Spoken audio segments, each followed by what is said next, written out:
উনি বুঝেছেন এসআইআর না করতে দিলে কপালে দুঃখ আছে, তাই ঠিকঠাক লাইনে এসে গেছেন। সব ব্যাপারেই তাই, উনি আগে বড় বড় কথা বলেন, তারপর চুপচাপ লাইনে এসে যান।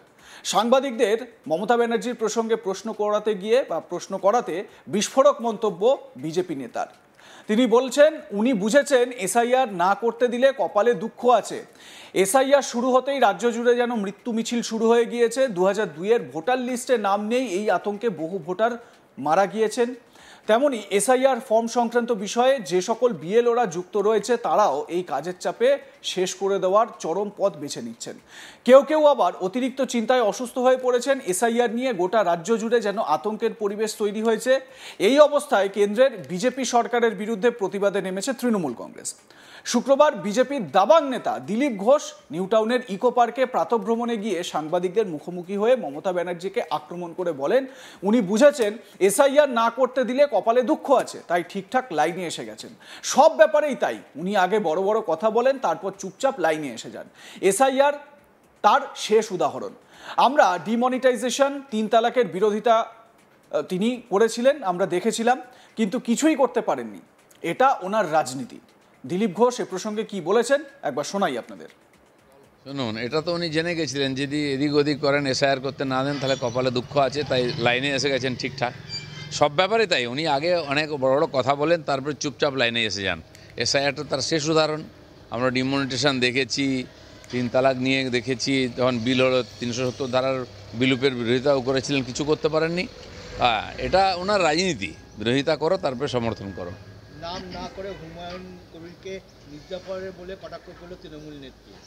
টিএমসি পার্টিটার তো মির্জাফরদের পার্টি। উনি কোত্থেকে আকাশ থেকে পড়েছেন? কংগ্রেস করে নেতা হয়ে তারপর আলাদা পার্টি করেছেন। সেই রাস্তায় যদি বাকিরা চলে তারা মির্জাফর হয়ে গেল, উনি তাহলে কি? বিএলওদের প্রসঙ্গে তিনি বলেন অনেক বিএলও এসআইআরে অনেক গড়মিল করেছেন। অনেক মৃত ভোটারের নামে ফর্ম ফিল আপ করে জমা পড়ছে। তার বাড়ির লোকেরা তারা এসব জানেন না, সাধারণ ভোটাররা তারা এসব জানেন না। অনেক বাড়িতে নতুন ভোটারের ঠিকানা দিয়ে ফর্ম ফিল আপ হয়ে যাচ্ছে। এই রকম বহু নামকে বাঁচিয়ে রাখা হয়েছে। তো বিএলওদের কাজ গড়মিল হচ্ছে, এই প্রসঙ্গে বলতে গিয়ে দিলীপবাবু কি বলেছেন শুনুন। অনেক বিএলও অলরেডি গড়মিল করেছেন। অনেক মৃত ভোটারের নামে ফর্ম ফিল আপ করে জমা পড়ছে, তার বাড়ির লোক জানে না। অনেক বাড়িতে নতুন ভোটারের ঠিকানা দিয়ে ফর্ম ফিল আপ হয়ে যাচ্ছে, সে বাড়ির লোক জানে না। এরকম বহু নামকে জিয়ে রাখা হয়েছে যারা বেআইনি। কেউ ঠাকুরদার নাম দিয়ে দিচ্ছে, কেউ পাড়ার লোকের নামকে নিজের বাপ বলে ঠাকুরদা বলে দেখিয়ে দিয়ে দিচ্ছে। 10% ভোটার এইভাবে ছাঁটাই হয়ে যাবে যদি ভেরিফিকেশন ঠিকঠাক হয়, এবং অবশ্যই করা উচিত। আর যারা এগুলো করছে তাদেরকে সাজা দেওয়া উচিত। হুমায়ুন কবিরকে তৃণমূল থেকে সাসপেন্ড করা ও তার নতুন দল তৈরি করা প্রসঙ্গেও মন্তব্য করেন দিলীপ ঘোষ। তিনি বলেন গোটাটাই সেটিং, নির্বাচন আসছে, এইসব ড্রামা চলবে। তবে উনি যদি নতুন দল তৈরি করতে পারেন তাহলে করে দেখান। আমি জানি না দল হলেও ভোটে তার কতটা প্রভাব পড়বে, ভোট ব্যাংকে কতটা প্রভাব ফেলতে পারবেন হুমায়ুন কবির, সেই নিয়ে কিছুটা সন্দিহান দিলীপ ঘোষ। কি বলেছেন হুমায়ুন সম্পর্কে শুনুন। এর আগেও সাসপেন্ড করেছেন, তাতে কী হয়ে গেছে? আবার উনি এসছেন, আবার সমমহিমান কাজ করেছেন। এসব আইওয়াস, ওখানে মসজিদের নামে পলাইজেশন হোক, এটা টিএমসিও চায়। তো সবই সেটিংয়ের ব্যাপার আছে। মমতা ব্যানার্জি জগন্নাথ মন্দির তৈরি করলেন দীঘাতে, ওই যে একটা মসজিদ তৈরি করে কী অপরাধ হয়ে যাবে? সরকারই তো রাস্তা দেখিয়েছে। তো সেই জন্য এসব চলবে। ইলেকশন আসছে, আরও অনেক ড্রামা আসবে। 22শে ডিসেম্বর নতুন দল সাসপেনশনের পরই যে 24 ঘন্টার ঘোষণা হুমায়ুনের, নিশানায় দলনেত্রীও। কেউ কেউ বিজেপির টাকা খেয়ে তদারকি করছে, নাম না করে হুমায়ুনকে নিশানা তৃণমূল নেত্রী। না, যদি নতুন দল করতে পারে, করে দেখাক যে ওর নিজস্ব একটা ভিত আছে, ওনাদের খাবে পড়বে, ওনাদের চোখ দেখাবে। এটা তো বেশি দিন চলতে পারে না। তো সেটা হওয়া উচিত। লোকজন সাপোর্ট করবে, কারণ টিএমসির বিরুদ্ধে বহু লোক আছে। সবাই বিজেপির সাপোর্টার নয়, কিন্তু ওরাও চায় যে টিএমসি এখান থেকে সরুক। তো উনিও করুন। হুমায়ুন কবির যদি নতুন দল করেন তাহলে বিজেপির কি সুবিধা হবে না? আমি জানি না দল হবে কি না, হলে কতটা প্রভাব পড়বে। আমাদের এলাকায় তো ওর কোনো বিশেষ প্রভাব পড়বে না। কোথায় হুমায়ুন কবিরের প্রস্তাবিত বাবরি মসজিদের জমি? বহরমপুরে মুখ্যমন্ত্রীর সভার দিনে শিলান্যাসের জমি দেখতে গেলেন ভরতপুরের তৃণমূলের বিধায়ক। 6 ডিসেম্বর জবাব দেবে হুঙ্কার হুমায়ুন। এসব চলতেই থাকবে। এখন মিডিয়া গরম করা ব্যাপার আপনাদের জন্য খুব ইম্পর্টেন্ট আছে, সাধারণ মানুষও খুব একটা ভাবছে না, আর আমাদের জন্য খুব একটা চিন্তার বিষয় নেই।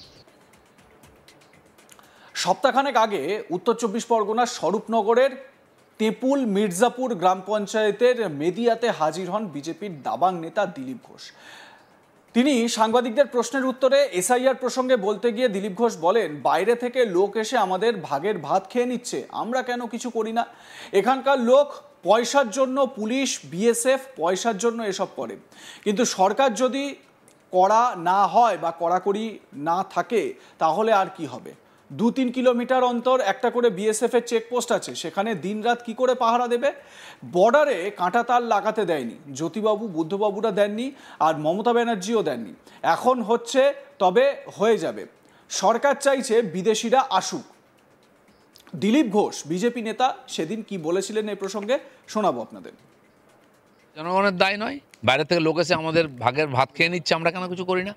এখানকার লোক পয়সার জন্য, পুলিশ বিএসএফও পয়সার জন্য করে সব, কিন্তু যদি সরকার না চায়, কড়াকড়ি করে, বিএসএফ 2 কিলোমিটার 3 কিলোমিটার অন্তর একটা চেকপোস্ট আছে, আউটপোস্ট, সেখান থেকে কী করে দিন রাত পাহারা দেবে?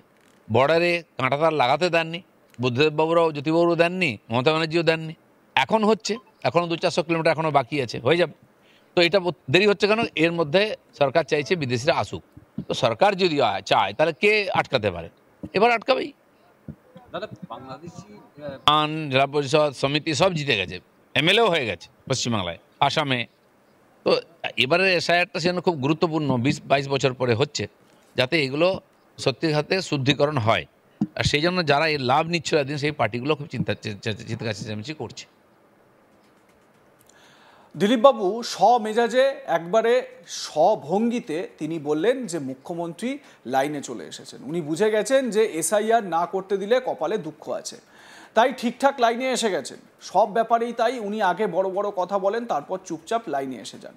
সাংবাদিকদের মমতা ব্যানার্জির প্রসঙ্গে প্রশ্ন করাতে বিস্ফোরক মন্তব্য দিলীপ ঘোষের। তিনি বলছেন উনি বুঝেছেন এসআইআর না করতে দিলে কপালে দুঃখ আছে। কি বলেছেন দিলীপ ঘোষ শোনাবো তার বক্তব্য। শুনুন, এটা তো উনি জেনে গেছিলেন, যদি এদিক ওদিক করেন, এসআইআর করতে না দেন, তাহলে কপালে দুঃখ আছে, তাই লাইনে এসে গেছেন ঠিকঠাক।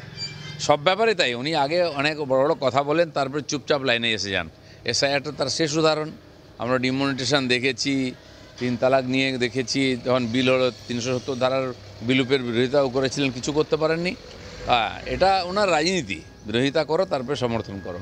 নাম না করে হুমায়ুন কবিরকে মির্জাফরের বলে কটাক্ষ করলো তৃণমূল নেত্রী। টিএমসি পার্টিটার তো মির্জাফরদের পার্টি।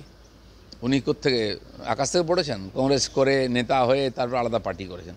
সেই রাস্তায় যদি বাকিরা চলে, তারা মির্জাফর হয়ে গেল, উনি তাহলে কি? লাইক কমেন্ট শেয়ার করতে ভুলবেন না। দেখতে থাকুন আজ তাক বাংলা। সাবস্ক্রাইব করুন আমাদের ইউটিউব চ্যানেলটি, বেল আইকন প্রেস করুন নোটিফিকেশন পেতে।